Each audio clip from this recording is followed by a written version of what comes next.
दोस्तों, वैसे तो कौवे को पितरों से जोड़ के देखा जाता है। ये भी कहा जाता है कि कौवा जो है वो शनिदेव की सवारी है। तो अगर आपके बालकनी में रोज कौवा आता है या आपके छत पे रोज कौवा आता है तो या तो पितर आपको कुछ संकेत देना चाहते हैं या फिर कौवा आपको कुछ संकेत देना चाहता है, क्योंकि कौवे को भी पितरों से जोड़ के देखा जाता है और कौवा तो वैसे शनिदेव की सवारी है ही। इस वीडियो में हम 5 संकेत के बारे में बात करेंगे, तो आप लोग मेरे साथ बने रहिए और मेरे चैनल को सब्सक्राइब कर दीजिए। तो आइए शुरू करते हैं। जो पहला है, पूर्वजों की कृपा और उपस्थिति का संकेत। अगर कौवा आपके बालकनी में रोज आ रहा है, छत पे रोज आ रहा है, तो ये पूर्वजों की कृपा, जो भी आपके पूर्वज आपके परिवार के थे अब इस दुनिया में नहीं हैं, इस संसार में अब नहीं है, उनकी कृपा का संकेत देता है। उपस्थिति का भी संकेत देता है। कई बार ऐसा होता है कि हमारे पितृ इस संसार में नहीं हैं, उन्होंने कौवे के रूप में जन्म लिया और वो हमसे संपर्क करना चाहते हैं, तो हमारे बालकनी में आके बैठते हैं और हमें वॉच करते हैं, देखते हैं कि हम अच्छा कर रहे हैं जीवन में या बुरा कर रहे हैं। हमारे परिवार के सभी सदस्यों को देखते हैं, उसी आधार पे अपना आशीर्वाद देते हैं या आपको कहीं ना कहीं जीवन में परेशान करते हैं। आध्यात्मिक मान्यताओं में कौवे को पितरों का दूत माना गया है। अगर कौवा रोज आपकी बालकनी या छत पर आकर बैठता है तो इसे पूर्वज के आशीर्वाद, उनकी उपस्थिति का संकेत माना जाता है। ऐसा कहा जाता है कि वे किसी आने वाले समय के लिए सतर्क कर रहे हैं या आपके जीवन पर अपनी कृपा बनाए हुए हैं। इसीलिए कई लोग कौवे को भोजन और पानी देना शुभ मानते हैं। देखिए, कोई भी जीव हो, कौवा हो, गौरैया हो, तोता हो, कबूतर हो, किसी भी जीव की सेवा करना हमारा कर्तव्य है। हमारे शास्त्रों में लिखा है कि किसी भी जीव की हम सेवा करते हैं तो ये श्रेष्ठ कर्म है। और अगर आप कौवे की सेवा कर रहे हैं, हो सकते हैं कि वो आपके पूर्वज ही हो, अपनी कृपा आपको देने आए हों, तो अगर आप उनकी सेवा करते हैं, उनका ब्लेसिंग लेते हैं, तो आपकी ज़िंदगी में और बेहतर होगा और अच्छा होगा। दूसरा है, जीवन में बड़े बदलाव आने के संकेत। जब जीवन में बड़े बदलाव आने वाले होते हैं तो भी कुछ ना कुछ संकेत प्रकृति हमें देती है और किसी न किसी जीव के माध्यम से देती है। कौवे का बार बार दिखना ये दर्शाता है कि आपकी ज़िंदगी में कोई महत्वपूर्ण परिवर्तन आने वाला है। ये बदलाव नौकरी में भी हो सकता है, रिश्तों में भी हो सकता है, धन में भी हो सकता है, भाग्य में भी हो सकता है या मानसिक स्थिति से जुड़ा हो सकता है। हो सकता है कि मानसिक स्थिति आपकी अच्छी नहीं थी, लेकिन कौवा आपके बालकनी और छत पे आने लगा है और आप उसको रोटी खिलाने लगे हैं, उसको पानी पिलाने लगे हैं, तो कहीं ना कहीं आप मानसिक स्थिति जो आपकी है उसमें सुधार आएगा। आध्यात्मिक रूप से माना जाता है कि प्रकृति पहले ही संकेत देने लगती है ताकि इंसान आने वाले समय के लिए खुद को तैयार कर सके। कोई भी घटना हो इस संसार में, प्रकृति अगर खुद पहले संकेत नहीं देगी तो इंसान को समझ में कैसे आएगा।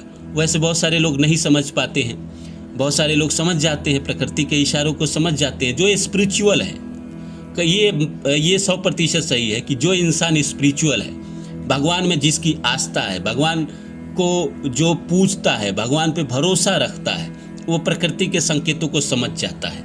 और जो इंसान कहीं ना कहीं भौतिकवादी है, संसार में फंसा हुआ है, मोह माया में फंसा हुआ है, वो प्रकृति के संकेतों को नहीं समझ पाता है। तीसरा है, ईश्वर की चेतावनी और सावधान रहने का संकेत।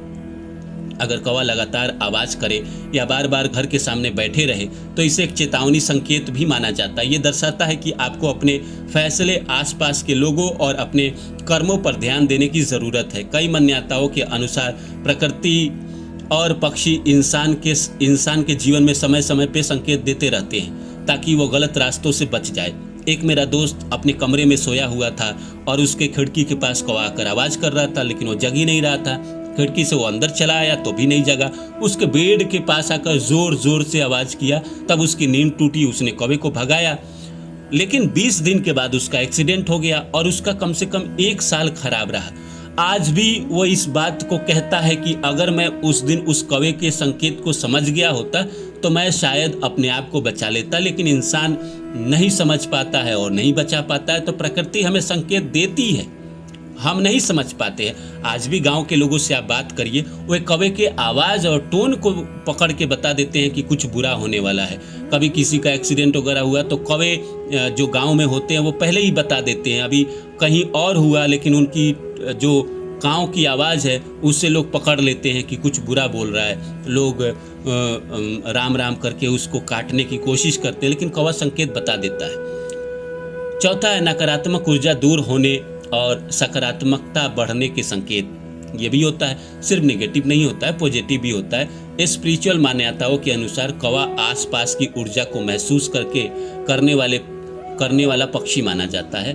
उसका रोज घर के आसपास रहना ये दर्शा सकता है कि आपके घर की नकारात्मक ऊर्जा धीरे धीरे समाप्त हो रही है और सकारात्मक ऊर्जा प्रवेश कर रही है। इसीलिए कुछ लोग इसे शुभ संकेत मानते हैं। अगर वो आपके घर के आसपास रह रहा है तो घर के आसपास के जो भी नकारात्मक ऊर्जा है वो उसको ख़त्म कर देता है, क्योंकि कौवे को ऐसे भी कहा जाता है कि ये नकारात्मक ऊर्जा खींचता है। इसलिए लोग थोड़ा सा उससे बचते हैं, लेकिन वो नकारात्मक ऊर्जा खींच भी तो लेता है। और नकारात्मक ऊर्जा एक बार ख़त्म हो गया तो आपके लाइफ में सकारात्मक ऊर्जा ही बचेगा। और सकारात्मक ऊर्जा ज़िंदगी में ज़रूरी है जीने के लिए। सकारात्मक ऊर्जा से ही इंसान ज़िंदगी में सब कुछ करता है। इंसान अगर पॉजिटिव नहीं रहेगा, मोटिवेटेड नहीं रहेगा, तो इंसान ज़िंदगी में कुछ कर ही नहीं पाएगा। इंसान अगर डिप्रेशन में रहेगा, तनाव में रहेगा, चिंता में रहेगा, ये सब नकारात्मक ऊर्जा के कारण होता है। अगर नकारात्मक ऊर्जा कौवे ने खींच लिया और आपके जीवन में कहीं ना कहीं सकारात्मक ऊर्जा वो बढ़ा दिया उसने, तो कहीं ना कहीं आपकी ज़िंदगी बेहतर हो गई। आप अपने जीवन में अच्छे से कर पाओगे हर काम, अच्छे से अपने सपनों को पूरा कर पाओगे। जो भी आप करना चाहते हो, पढ़ाई लिखाई कर रहे हो, नौकरी पाना चाहते हो, शादी करना चाहते हो, बड़ा आदमी बनना चाहते हो, पैसा कमाना चाहते हो, सबके लिए सकारात्मक ऊर्जा रहना बहुत ज़रूरी है। पांचवा है दान, सेवा और आध्यात्मिक जागरण का संकेत। कौवा अगर आपके बालकनी में आ रहा है, छत पे आ रहा है, तो ये भी तो इशारा कर रहा है कि आप उसको खाने को कुछ दे। बहुत सारे लोग देते ही नहीं हैं। बहुत सारे लोगों को लगता है कि अरे ये तो ऐसे आ गया, भगा देते हैं। पर अगर कौवा आके बैठ रहा है और बहुत कोई बुरी आवाज़ नहीं कर रहा है, नेगेटिव वाला, उसका अलग टोन होता है, वो टक से मारेगा काँव अगर कुछ बुरा होना है। ऐसे नॉर्मल हो तो आवाज़ करता ही है, लेकिन जो बुरा वाला होता है वो बहुत तेज़ आवाज़ करता है, वो समझ में आ जाता है, वो कान को चुभता है। लेकिन नॉर्मल अगर आवाज़ कर रहा है और आपके बालकनी में बैठा है तो नॉर्मल कुछ उसको भूख लगा है तो वो खाने के लिए, जैसे मैं एक दोस्त के पास गया था, उसके बालकनी में कौवा आया और वो कह रहा कि 2-3 दिन से आ रहा है और आवाज़ करता है। मैंने उसको कहा कि भाई इसको खाने को दो। उसने रोटी, फिर वो गया किचन में और किचन में से रोटी लेकर आया और रोटी उसने वहीं रख दिया। कौवा आया, खाकर चला गया। फिर वो शाम तक आया ही नहीं, फिर शाम में सीधे आया। तो कई बार इशारा करता है कि कौवा का बार बार आना ये संकेत भी माना जाता है कि पशु पक्षियों की सेवा करनी चाहिए और ज़रूरतमंद की मदद करनी चाहिए। ऐसा करने से मन को शांति मिलती है और जीवन में सकारात्मक बदलाव आने लगते हैं। कई आध्यात्मिक मान्यताओं में ये भी कहा गया है कि कौवा इंसान को उसके कर्मों और आध्यात्मिक मार्ग की ओर ध्यान दिलाता है। ये भी कहा जाता है कि कौवा आपको संकेत देता है कि आप जीवन में थोड़ा सा आध्यात्मिक भी रहो, थोड़ा लोगों की सेवा भी करो, थोड़ा पशु पक्षियों की भी सेवा करो, इंसानों को भी करो, गरीबों की भी करो। ये आध्यात्मिक मार्ग है, वो आपके कर्मों को कटवाता भी है। आप अगर अच्छे कर्म करोगे, उसको रोटी दोगे, तो आपके कर्मों को सोखेगा भी। आपके पीछे के जन्मों के कर्म जो आपने बुरे किए थे उसको ख़त्म करने में मदद भी करता है। तो भागिए मत, उसकी सेवा करिए, उसको खाने के लिए दीजिए, सब अच्छा होगा।